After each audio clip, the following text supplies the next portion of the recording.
দাও দাও করে আগুন উপরের দিকে উঠতেছে।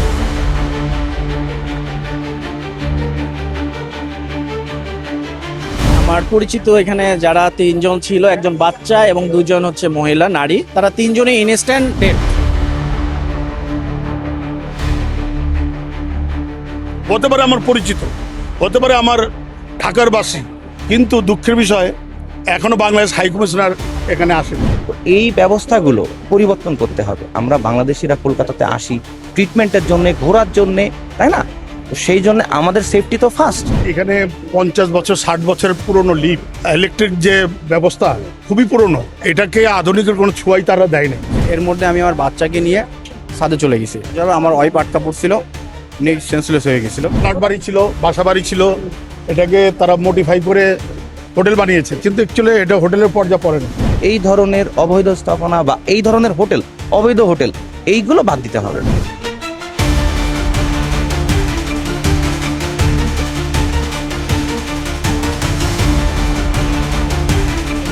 কলকাতায় অগ্নিকাণ্ড। কলকাতার মির্জা গালিব যে স্ট্রিট রয়েছে নিউ মার্কেট থানা এলাকায়, সেখানে যে হোটেল, সেই হোটেলে ভয়াবহ অগ্নিকাণ্ড। মঙ্গলবার রাত 2টোর সময় এমনটা বলা হচ্ছে। সেই সময় আগুন লাগে হোটেলের 3 তলায় এবং কালো ধোঁয়ায় ছেয়ে যায় পুরো এলাকা। সেখানে আবাসিকরা ছিলেন। বিশেষত আপনারা জানেন যে এই মির্জা গালিব স্ট্রিট বেশিরভাগ বাংলাদেশি মানুষজনেরা থাকেন। তারা চিকিৎসার জন্য, ব্যবসার বিভিন্ন ক্ষেত্রে বা ঘুরতে অনেকে আসেন কলকাতায়। তারা কিন্তু বেশিরভাগ জনই এই মির্জা গালিব স্ট্রিটে থাকেন। তবে এখানের যে হোটেল, সেই হোটেলে আগুন লাগার ঘটনায় একটা আতঙ্ক ছড়ায়, কালো ধোঁয়ায়, এবং এখনো পর্যন্ত যে খবর পাওয়া যাচ্ছে 9 জনের মৃত্যু হয়েছে, 6 জন পুরুষ, মহিলা সহ শিশু মৃত্যু হয়েছে। এবং যারা বাংলাদেশিরা আটকে পড়েছেন, যাদের পরিবারের সদস্য থেকে শুরু করে পরিচিত, তারা কি বলছেন বাংলাদেশি নাগরিকরা, সরাসরি আপনাদের শোনাবো। না না, আমি রই নাই। আমার পরিচিত এখানে যারা তিনজন ছিল, একজন বাচ্চা এবং দুজন হচ্ছে মহিলা নারী, তারা তিনজনই ইনস্ট্যান্ট ডেড। পরিচিত ছিল, এখানে কলকাতা আসার পরে পরিচিত হয়েছে, মোড়ে কেনাকাটা করতে আসছে। আমি গতকালকে রাত 9:35 তখন তাদের সাথে এখানে কথা হয়। আমি যখন দগ্ধ হয় জানার পরে আমি যখন প্রশাসনকে জিজ্ঞেস করি, প্রশাসন বলল যে এখানে 2 জন নারী এবং 1 জন শিশু ইন্তেকাল মানে ডেট হয়েছে। তার মানে আমি শিওর যাদের সাথে আমি গতকালকে দেখা করেছি বা কথা হয়েছে তারাই এখানে ডেট হয়েছে। ওনারা ঢাকা থেকে আসছে। এক্স্যাক্টলি তাদের পাসপোর্টে স্থায়ী ঠিকানাটা তো আমি আর দেখি নাই। না, ওনারা তো বললো যে আমরা এখানে ঘুরতে আসছি। আমার হোটেল গ্রিন লাইন কাউন্টারের সাথে মার্কুই স্ট্রিটে, ওখানে সেফ জোন আছে। এই ঘটনাটা আমি ভোরবেলা শুনলাম আপনার। জি জি। এই হোটেলে কি গতকাল এসেছিলেন? না, হোটেলে আসি নাই।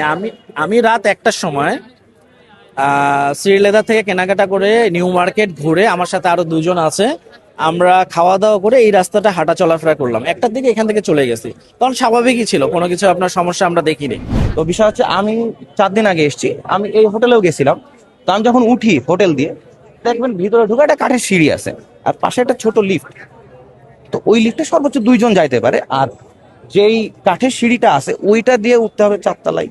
আচ্ছা, রিসিপশন 2 তলায়, মানুষ থাকছে 4 তলায়। যদি কোনো ইমার্জেন্সি কিছু হয়, 2 তলার লোক 4 তলায় টের পাচ্ছে না। যেটা হয়েছে এখানে আপনি দেখেন যে 4 তলাতে আগুন লেগেছে, কিন্তু 2 তলায় যে রিসিপশনের যারা আছে তারা টেরও পায় নাই। কত লোক মারা গেল। তো এই ব্যবস্থাগুলো পরিবর্তন করতে হবে। আমরা বাংলাদেশিরা কলকাতাতে আসি ট্রিটমেন্টের জন্য, ঘোরার জন্য, তাই না? তো সেই জন্য আমাদের সেফটি তো ফার্স্ট। এটার জন্য আমি আপনাদের কাছে অনুরোধ করব, আপনাদের মাধ্যমে, যে এই মেসেজটা যেন পৌঁছায় দেওয়া হোক। এই ধরনের অবৈধ স্থাপনা বা এই ধরনের হোটেল, অবৈধ হোটেল, আমি জানি না ওইটা লাইসেন্স আছে কিনা, এইগুলো বাদ দিতে হবে। দিয়ে ভালো পরিবেশ, টাকা বেশি নিক, সমস্যা না। জি না, আমার পরিচিত কেউ ছিল না, আমি পাশেই ছিলাম। আমার হোটেল ভালো আছে, ওটা ভালো আছে বলে আমি ওইখানে, ওটা সিঁড়ি বড় আছে, সাথে রিসিপশন এবং পরিবেশও সুন্দর। না না না, আমি দেখছিলাম রুম, তো ওইটা দেখে আমার ভালো লাগেনি, এই জন্য আমি চলে এসেছি ওইখান থেকে। আমি ভালো একটা হোটেলে ছিলাম। তো এই হচ্ছে আমার কথা। ধন্যবাদ। হ্যাঁ, অবশ্যই, কেন না? আমার দেশের ভাইরা মারা গেছে, আমার হোটেলে আগুন লাগবে কিনা তার কোনো গ্যারান্টি আছে? এসি গুলো, বিশেষ করে হোটেলের যে এসি গুলো, এইগুলোর উপরে বিশেষ নজর দেওয়া উচিত। খুবই বাজে অবস্থা। মানে আজ থেকে 10 বছর, 15 বছর, 20 বছর আগের যে এসি গুলো, সেইগুলো এই হোটেলে, এসি থেকেই তো আগুনটা লাগছে। আচ্ছা, একটা বিল্ডিং এ 9টা 10টা করে হোটেল, ছোট ছোট ঘর, মানে এইটা তো আপনাদের দেখার বিষয়, আপনারাই দেখুন না কি অবস্থা। আমরা এসে এখানে থাকি, আমরা বাংলাদেশি, আমরা হয় ডাক্তার দেখাতে আসি। না না, আমি হোটেলে থাকিনি, আমি গেছিলাম, ওর পরিবেশ দেখে আমার পছন্দ হয়নি, আমি কেন থাকবো এখানে? বাসা বাড়ি ছিল, এটাকে তারা মডিফাই করে হোটেল বানিয়েছে, কিন্তু অ্যাকচুয়ালি এটা হোটেলের পর্যায়ে পড়েনি। মেন হচ্ছে লিফট, যে এখানে 50 বছর 60 বছরের পুরনো লিফট, এখানে যে তাদের তারের ওয়ারিং, ইলেকট্রিক যে ব্যবস্থা খুবই পুরনো, এটাকে আধুনিকের কোনো ছোঁয়াই তারা দেয় নাই। আর যে কারণে আমার মনে হচ্ছে এখানে যে আগুন লেগেছে এটাই মেন কারণ হবে। সবচেয়ে বড় বিষয়, আমিও বাংলাদেশি, আমি এখনো জানতে পারলাম না যে কোন ডিস্ট্রিক্টের লোক মারা গেছে। এমনও হতে পারে যে আমি এখন আমার ফ্লাইটের টাইম হয়ে গেছে, আমি চলে যাব, কিন্তু তা জানতে পারলাম না কোন ডিস্ট্রিক্টের লোক মারা গেছে। হতে পারে আমার পরিচিত, হতে পারে আমার ঢাকার বাসী, কিন্তু আমরা এখনো ক্লিয়ার জানতে পারলাম না। কেউ বলতেছে 15 জন মারা গেছে, কেউ বলতেছে 9 জন মারা গেছে, কেউ বলতেছে 9 জনের মধ্যে 6 জন পুরুষ 3 জন মহিলা। কিন্তু দুঃখের বিষয়, এখনো বাংলাদেশ হাই কমিশনার এখানে আসেনি।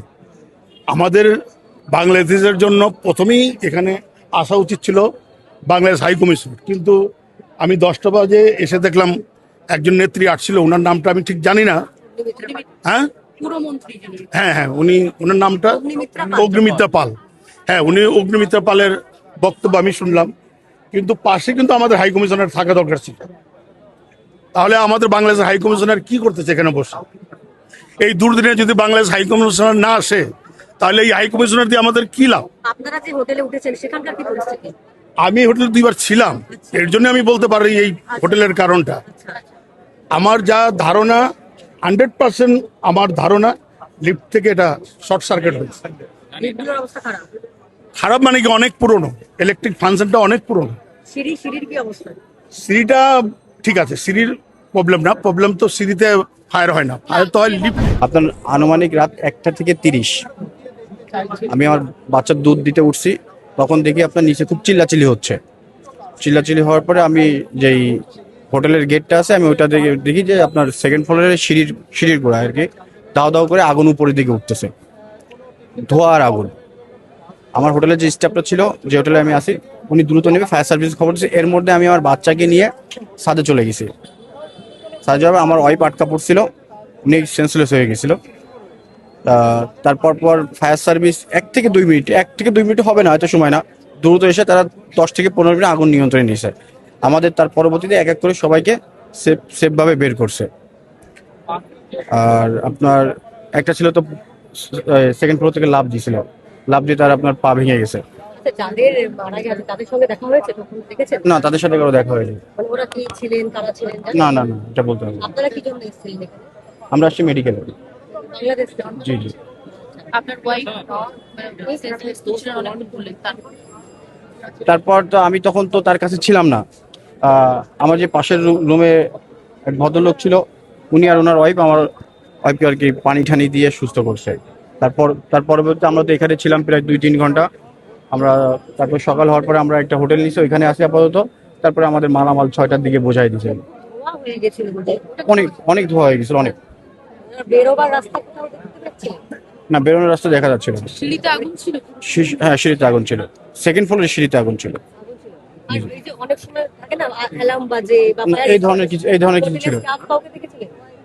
হোটেলের স্টাফ বলতে গিয়ে আপনার আমি যেটাতে আছি ওইটার স্টাফটা আমি দেখছি, তাছাড়া বাকি কাউকে আমি হোটেলে দেখি। ছিলেন?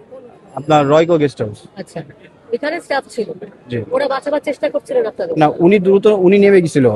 মানে এটা তো থার্ড ফ্লোরে, আমি বুঝতে পারছি। আমি যখন বুঝতে পারছি তখন আমি ওনাকে ডাক দিলে উনি দ্রুত নেমে ফায়ার সার্ভিসকে খবর দিয়েছে। আচ্ছা, খবর দিলে ফায়ার ব্রিগেডের লোক এসে আগুনটা কটা বাজে তখন? আপনার 1:30-40। আচ্ছা, তখনই আগুনটা লেগেছে প্রথম। ক্যামেরায় তান্ত্রিকের সঙ্গে শোভনের রিপোর্ট, বাংলাহান, কলকাতা। আরো ভালো ভালো খবর দেখতে সাবস্ক্রাইব করুন বাংলা হান্টের ইউটিউব চ্যানেল। বাংলা হান্টের আরো খবর দেখতে নজর রাখুন। বাংলা খবর মানেই বাংলা হান্ট।